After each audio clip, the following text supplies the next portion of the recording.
ರುಮಾ ರುಮಾ, ನಿಮಗೇನೂ ಆಗಿಲ್ಲ ತಾನೆ? ನನಗೇನಾಗಿತ್ತು? ನಿಮಗೆ ನೆನಪಿಲ್ಲವೇ ಈಗ ಇಲ್ಲಿ ಏನಾಯಿತೆಂದು? ಆದರೆ ಇದು ಹೇಗೆ ಸಾಧ್ಯ? ರುಮಾದೇವಿಗೆ ವಿಶ್ರಾಂತಿ ಬೇಕೆಂದೆನಿಸುತ್ತಿದೆ. ಹೌದು, ಇವರಿಗೆ ವಿಶ್ರಾಂತಿಯ ಅವಶ್ಯಕತೆ ಇದೆ. ಬನ್ನಿ ಎದ್ದೇಳಿ. ಬನ್ನಿ ರುಮಾ. ಅತ್ತಿಗೆ, ನಾವು ಕಿಷ್ಕಿಂದಕ್ಕೆ ಹೋಗುವುದೇ ಸರಿ. ಸರಿಯಾಗಿ ಹೇಳಿದಿರಿ ನೀವು.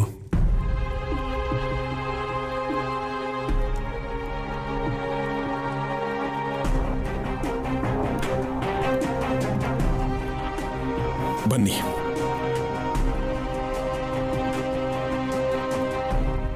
ನಾವು ರೂಮಾ ಚಿಕ್ಕಮ್ಮನ ಶರೀರದಿಂದ ಒಂದು ನೆರಳು ಹೋಗೋದನ್ನ ನೋಡಿದ್ವಿ. ಅದು ವಾಸ್ತವವಾಗಿತ್ತಾ ಅಥವಾ ನಮ್ಮ ಭ್ರಮೆನಾ? ಶನಿದೇವನ ಆದೇಶದಂತೆ ಅಮಂಗಳ ಮಾರುತಿಯ ಪರಿವಾರಕ್ಕೆ ಪ್ರವೇಶವಾಗುತ್ತಿದ್ದಂತೆ ಸಂಬಂಧಗಳಲ್ಲಿ ಭೇದ ಭಾವ ಶುರುವಾಗಿದೆ. ಯಾವ ಪರಿವಾರವು ಎಲ್ಲಾ ರೀತಿಯಲ್ಲೂ ಪರಿಪೂರ್ಣವಾಗಿತ್ತು ನೋಡಿ ಪ್ರಭು, ಅದರಲ್ಲೂ ನ್ಯೂನ್ಯತೆ ಕಾಣುತ್ತಿದೆ. ಪರಿವಾರದ ಸಂಬಂಧಗಳು ಭಾವನೆಗಳ ಕೋಮಲ ಎಳೆಯಂತೆ ಇರುತ್ತದೆ ದೇವಿ. ಯಾವ ಸಂಬಂಧದಲ್ಲಿ ಪ್ರೇಮ ಅಧಿಕವಾಗಿರುತ್ತದೋ ಅದು ಅಷ್ಟೇ ಸದೃಢವಾಗಿರುತ್ತದೆ. ಏಕೆಂದರೆ ಪ್ರೇಮದ ಜೊತೆ ಸಹಿಷ್ಣುತೆ ಮತ್ತು ಕ್ಷಮತೆಯ ಭಾವನೆ ಇರುತ್ತದೆ. ಯಾವ ಸಂಬಂಧದ ಮೂಲದಲ್ಲಿ ಪ್ರೇಮವಿದೆಯೋ ಕೇವಲ ಅದು ಮಾತ್ರ ಪರೀಕ್ಷೆಯಲ್ಲಿ ಉತ್ತೀರ್ಣವಾಗುತ್ತದೆ. ಎಲ್ಲಿ ಪ್ರೇಮಕ್ಕಿಂತ ಜಾಸ್ತಿ ಅಹಂ ಇರುತ್ತದೆಯೋ ಆ ಸಂಬಂಧ ದುರ್ಬಲವಾಗಿ ಮುರಿದು ಹೋಗುತ್ತದೆ ದೇವಿ. ನಿಜವಾದ ಮಾತು. ಮುಂದೆ ಮಾರುತಿಯ ಪರಿವಾರ ಈ ವಿಷಮ ಪರಿಸ್ಥಿತಿಯನ್ನು ಹೇಗೆ ಎದುರಿಸುತ್ತದೆ ಎಂದು ನೋಡಲು ರೋಚಕವಾಗಿರುತ್ತದೆ.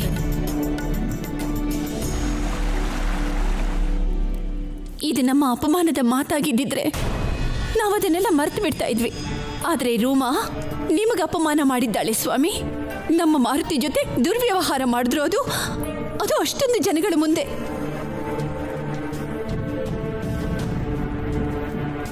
ಪ್ರಿಯೆ, ನೀವು ನಮಗೆ ಅರ್ಧಾಂಗಿಯಾಗಿ ಸಿಕ್ಕಿದ್ದು ನಮ್ಮ ಆ ಜನ್ಮದ ಪುಣ್ಯವಾಗಿದೆ. ನೀವು ಸದಾ ನಮ್ಮ ಪರಿವಾರವನ್ನು ನಿಮ್ಮ ಗೌರವಕ್ಕಿಂತ ಮೇಲಿಟ್ಟಿದ್ದೀರಿ. ವಿಶಾಲವಾದ ಹೃದಯ ನಿಮ್ಮದು. ಆದರೆ ನಮ್ಮದೊಂದು ಮಾತಿದೆ. ನಡೆದಿದ್ದನ್ನು ಮರೆತು ರೂಮಾರವರನ್ನು ಒಮ್ಮೆ ಕ್ಷಮಿಸಿಬಿಡಿ. ಆದರೆ ಸ್ವಾಮಿ, ನಿನ್ನೆ ರಾತ್ರಿಯಿಂದ ಅವರು ಏನು ಸೇವಿಸಿಲ್ಲ ಎನಿಸುತ್ತಿದೆ. ಕೆಲವೊಂದು ಬಾರಿ ಶರೀರದ ದುರ್ಬಲತೆಯ ಪ್ರಭಾವ ಮೆದುಳಿಗೂ ಆಗುತ್ತದೆ. ಅದರ ಪರಿಣಾಮವಾಗಿ ಅವರು ಹೀಗೆ ಒರಟಾಗಿ ನಡೆದುಕೊಂಡಿರಬಹುದು. ಅವರನ್ನು ಕ್ಷಮಿಸಿಬಿಡಿ. ನಾನು ಇಂಥ ಮಾತುಗಳನ್ನಾಡಿದ್ದೇನೆ. ಗೊತ್ತಿಲ್ಲ ನನಗೆ ಏನಾಯಿತೆಂದು. ನಮಗೆ ನಾಚಿಕೆಯಾಗುತ್ತಿದೆ. ಏಕೆ ಬಂತು ಕೋಪ? ಆದರೆ ಆಶ್ಚರ್ಯದ ವಿಷಯವೆಂದರೆ ನನಗೆ ಯಾವುದೂ ನೆನಪಿಲ್ಲ. ಇಂದಿನ ನಿಮ್ಮ ವರ್ತನೆಯಿಂದ ನಾವು ಎಲ್ಲರ ಮುಂದೆ ತಲೆ ತಗ್ಗಿಸಬೇಕಾಯಿತು.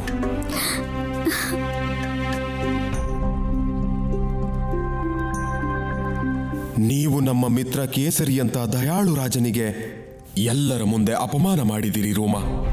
ಆ ರಾಜ ಕೇಸರಿ ನಮಗೆ ನಮ್ಮ ಅಣ್ಣ ವಾಲಿಯಷ್ಟೇ ಪ್ರೀತಿ ಪಾತ್ರರು. ಮತ್ತು ನಮ್ಮ ಅಂಜನಿಯತ್ತಿಗೆ ನಮ್ಮೆಲ್ಲರನ್ನು ಎಷ್ಟು ಪ್ರೀತಿಸುತ್ತಾರೆ. ಸ್ವಾಮಿ, ಸುಮೇರುವಿಗೆ ಕರೆದುಕೊಂಡು ಹೋಗಿ ನಾನು ಕೈ ಮುಗಿದು ರಾಜ ಕೇಸರಿ ಆಂಜನೇಯತ್ತಿಗೆಯ ಬಳಿ ಕ್ಷಮೆ ಯಾಚಿಸುತ್ತೇನೆ. ಅಂಜನಿಯತ್ತಿಗೆ ಮತ್ತು ಅಣ್ಣ ಕೇಸರಿ ನಾಳೆ ಕಿಷ್ಕಿಂದಾಗೆ ಆಗಮಿಸುತ್ತಿದ್ದಾರೆ. ನೀವೇನಾದ್ರೂ ಹೇಳಿ ಸ್ವಾಮಿ, ಇಷ್ಟೊಂದು ಅವಮಾನ ನಿಮ್ಗಾದ ಮೇಲೆ ಕಿಷ್ಕಿಂದಾಗ ಹೋಗೋದಕ್ಕೆ ನಮಗೆ ಮನಸ್ಸೇ ಇಲ್ಲ. ಒಂದ್ ವೇಳೆ ಅವರೇನಾದ್ರೂ ಮತ್ತೆ ನಿಮ್ಮ ಮನಸ್ಸನ್ನು ನೋಯಿಸಿದ್ರೆ, ನಿಮ್ ಜೊತೆ ದುರ್ವ್ಯವಹಾರ ಮಾಡಿದ್ರೆ, ಆಗ ಸಮಯದಲ್ಲಿ ನಾವು ಸಹನೆಯಿಂದ ಇರೋಕ್ ಸಾಧ್ಯ ಇಲ್ಲ. ಪ್ರಿಯೆ, ಯಾವ ಪರಿವಾರದಲ್ಲಿ ಜಗಳ ಕಲಹಗಳಿರುವುದಿಲ್ಲ ಹೇಳಿ? ಕೆಲವು ಮಾತುಗಳನ್ನು ತುಂಬ ಗಂಭೀರವಾಗಿ ತೆಗೆದುಕೊಳ್ಳುವುದರ ಬದಲು ಏಕೆ ನಾವು ಅವರನ್ನು ಒಮ್ಮೆ ಕ್ಷಮಿಸಿ ಬಿಡಬಾರದು?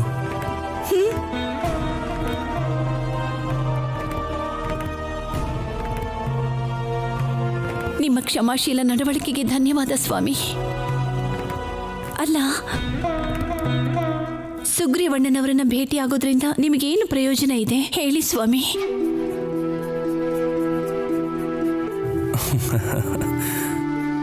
ಅದು ಇಬ್ಬರು ಮಿತ್ರರ ನಡುವೆ ಇರುವ ಒಂದು ರಹಸ್ಯ.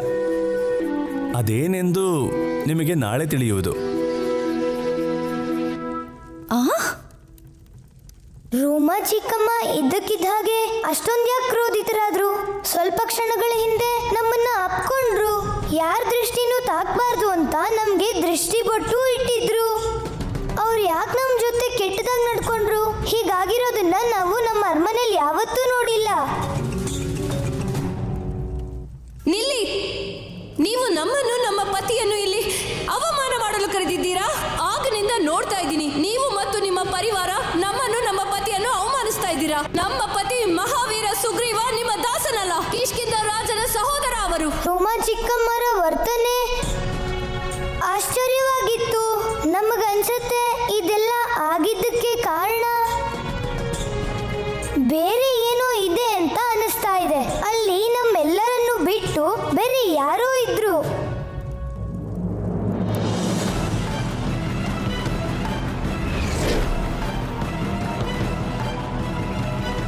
ಅಮ್ಮ ರೋಮ ಚಿಕ್ಕಮ್ಮನ ವರ್ತನೆಯಿಂದ ಆಘಾತರಾಗಿದ್ದಾರೆ. ಆದ್ರೆ ನಮಗನಿಸ್ತಿದೆ ಅದು ರೋಮ ಚಿಕ್ಕಮ್ಮ ಅಲ್ಲ, ಬೇರೆ ಯಾರದ್ದೋ ಕೆಲಸ ಅವರಿಂದ ಮಾಡಿಸ್ತಾ ಇದ್ದಾರೆ. ಆದ್ರೆ ಯಾರು?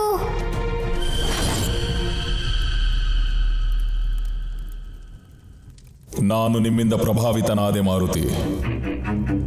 ನಿಮ್ಮ ದಿವ್ಯ ಶಕ್ತಿಯಿಂದಾಗಿ ಅಮಂಗಳದ ಉಪಸ್ಥಿತಿಯ ಆಭಾಸವಂತೂ ನಿಮಗೆ ಆಗಿ ಹೋಯಿತು. ಆದರೆ ಅದರ ನಂತರವೂ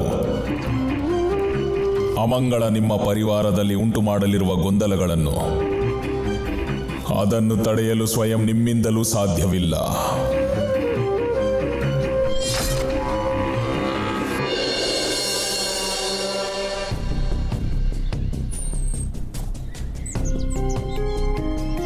ಸಹೋದರ ಕೇಸರಿ ಈ ಸಮಯಕ್ಕೆ ಬರಬೇಕಿತ್ತು.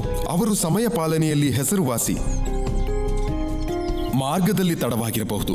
ಹೇ ಈಶ್ವರ, ನೆನ್ನೆಯ ಘಟನೆಯಿಂದ ಅಸಮಾಧಾನಗೊಂಡು ರಾಜ ಕೇಸರಿ ಮತ್ತು ಅಂಜನಿ ಕಿಷ್ಕಿಂಧೆಗೆ ಬರುವ ಕಾರ್ಯಕ್ರಮವನ್ನು ರದ್ದುಗೊಳಿಸಿದರೆ? ಇಲ್ಲ ಅತ್ತಿಗೆ. ಅತ್ತಿಗೆಯನ್ನು ನೋಡಲು ನಾವು ಪರಿತಪಿಸುತ್ತಿದ್ದೇವೆ. ಬಂದ ಕೂಡಲೇ ಅವರ ಕಾಲುಗಳನ್ನು ಹಿಡಿದು ನಮ್ಮ ದುರ್ನಡತೆಗೆ ಕ್ಷಮೆ ಯಾಚಿಸಬೇಕು. ಅವರು ಬರದೇ ಇದ್ದರೆ ನಮ್ಮ ಅಪರಾಧದ ಮನೋಭಾವ ಇನ್ನೂ ಹೆಚ್ಚಾಗುತ್ತದೆ ಅಕ್ಕ.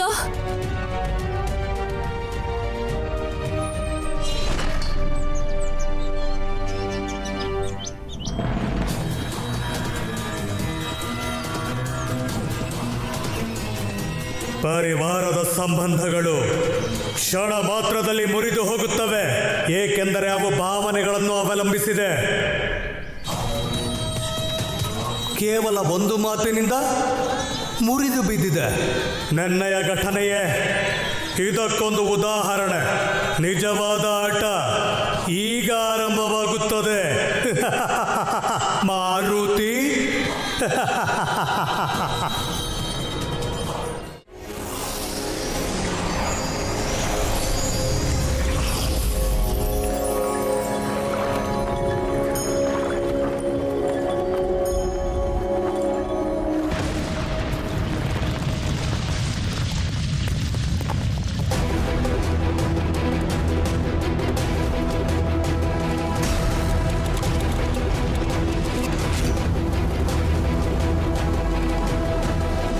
ಮತ್ತೆ ಇದೇನಾಯಿತು?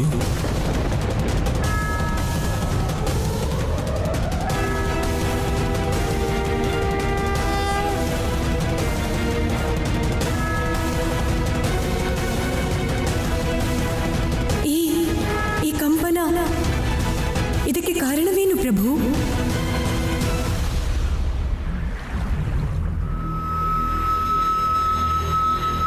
ನಿಮ್ಮ ಈ ಮಂದಹಾಸದ ಅರ್ಥ ಅವಶ್ಯವಾಗಿ ಯಾವುದೋ ದಿವ್ಯ ಕಾರಣವಿರಬೇಕು ಅಲ್ಲವೇ? ನಾರಾಯಣ ನಾರಾಯಣ, ಈ ಕಂಪನ ಯಾವುದು ಬ್ರಹ್ಮದೇವ? ಬ್ರಹ್ಮದೇವನ ಮೌನದಿಂದ ನಮ್ಮ ಮನಸ್ಸು ಆತಂಕಗೊಳ್ಳುತ್ತಿದೆ. ಇದ್ದಕ್ಕಿದ್ದ ಹಾಗೆ ಈ ಕಂಪನ ಎಲ್ಲಿಂದ ಆರಂಭವಾಯಿತು ದೇವರಾಜ? ಇದು ಸ್ವರ್ಗಲೋಕಕ್ಕೆ ಬರುತ್ತಿರುವ ಹೊಸ ಸಂಕಷ್ಟದ ಸೂಚನೆಯಂತೂ ಅಲ್ಲ ತಾನೇ?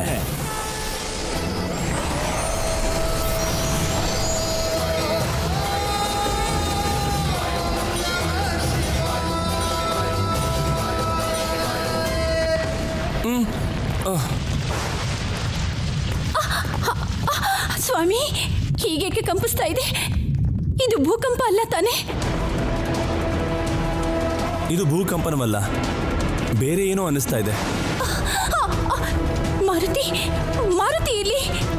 ನೀವು ಚಿಂತಿಸಬೇಡಿ ದೇವಿ, ಮಾರುತಿ ಇಲ್ಲೇ ತನ್ನ ಸ್ನೇಹಿತರ ಜೊತೆ ಆಟವಾಡ್ತಿರಬೇಕು. ನನ್ನ ಮನಸ್ಸಾಕೋ ವಿಚಲಿತವಾಗ್ತಿದೆ ಸ್ವಾಮಿ. ಯಾವುದೋ ಸಂಕಟ ಎದುರಾಗ್ತಿದೆ ಅಂತ ಅನಿಸ್ತಿದೆ. ಕೃಪೆ ಮಾಡಿ ನಿಮ್ಮ ಮೌನವನ್ನು ತ್ಯಜಿಸಿ ನಮ್ಮ ಪ್ರಶ್ನೆಗೆ ಉತ್ತರ ನೀಡಿ ಬ್ರಹ್ಮದೇವ. ಏನ್ ಕಾರಣ ಈ ಮಹಾಕಂಪನಕ್ಕೆ? ಮಹಾದೇವನ ಲೀಲೆ ಮಹಾದೇವನಿಗೆ ಗೊತ್ತು. ಆದರೆ ಮಹಾಪ್ರಭು, ಮಹಾದೇವ ಸಮಸ್ತ ಸೃಷ್ಟಿ ಕಂಪಿಸುವಂತಹ ಕಾರ್ಯ ಏನು ಮಾಡುತ್ತಿದ್ದಾರೆ? ಮತ್ತೇನಾದರೂ ಅವರು ತಮ್ಮ ರೌದ್ರ ರೂಪ ತಾಳುವ ಸಂಕೇತವೇನೂ ಇಲ್ಲ ತಾನೇ?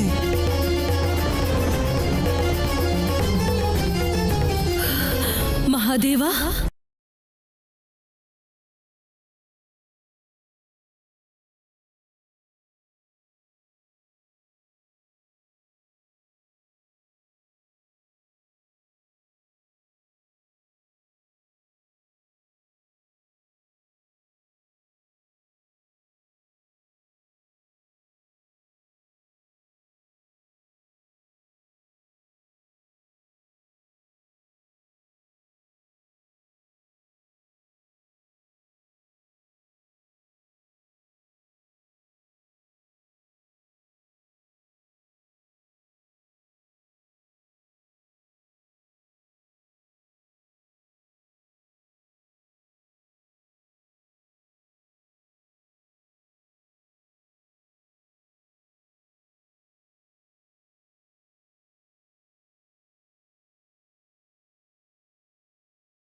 ನಮಸ್ತೆ ಪ್ರಭು.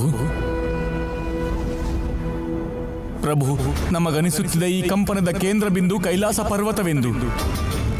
ಅಂದರೆ ಮಹಾದೇವ ಮತ್ತೇನಾದರೂ ಅವರು ರೌದ್ರ ರೂಪ ಧಾರಣೆ ಮಾಡಿ ವಿನಾಶದ ತಾಂಡವ ಆರಂಭಿಸಿದ್ದಾರೆಯೇ? ಮಹಾದೇವ ಏನಾದರೂ ವಿನಾಶ ತಾಂಡವ ಆರಂಭಿಸಿದ್ದರೆ ಅದರ ಪರಿಣಾಮ ಕೇವಲ ಈ ಕಂಪನ ಆಗುತ್ತಿರಲಿಲ್ಲ ಇಂದ್ರದೇವ.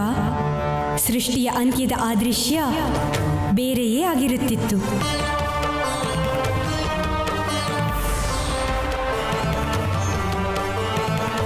ನಮಸ್ತೆ ಬ್ರಹ್ಮದೇವ. ಹೇ ಪರಮಪಿತ, ನಿಮಗೆ ತಿಳಿದಿದೆಯೇ ಮಹಾದೇವ? ಭಯಪಡುವ ಅವಶ್ಯಕತೆ ಇಲ್ಲ ದೇವರಾಜ. ನಾವು ಆ ವಿಷಯ ತಿಳಿಸಲೇ ಪ್ರಕಟವಾಗಿದ್ದೇವೆ. ಮಹಾದೇವನ ಈ ನೃತ್ಯಕ್ಕೆ ಮೂಲ ಅವರ ಕ್ರೋಧವಲ್ಲ, ಅವರ ಅತ್ಯಾನಂದ ಪರವಶತೆ. ಅವರ ಆನಂದಕ್ಕೆ ಕಾರಣವೇನೆಂದು ತಿಳಿಯಲು ಎಲ್ಲರೂ ಸ್ವಲ್ಪ ಸಮಯ ಕಾಯಲೇಬೇಕು.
ಧನ್ಯರು ನೀವು ಮಹಾದೇವ, ಧನ್ಯರು. ನಿಮ್ಮ ಈ ಸ್ವರೂಪಗಳನ್ನು ನೋಡಿ ಮನಸ್ಸಿನ ಆತಂಕವಂತೂ ಕಡಿಮೆಯಾಯಿತು, ಆದರೆ ಕುತೂಹಲವಂತೂ ಹಾಗೆಯೇ ಉಳಿದಿದೆ.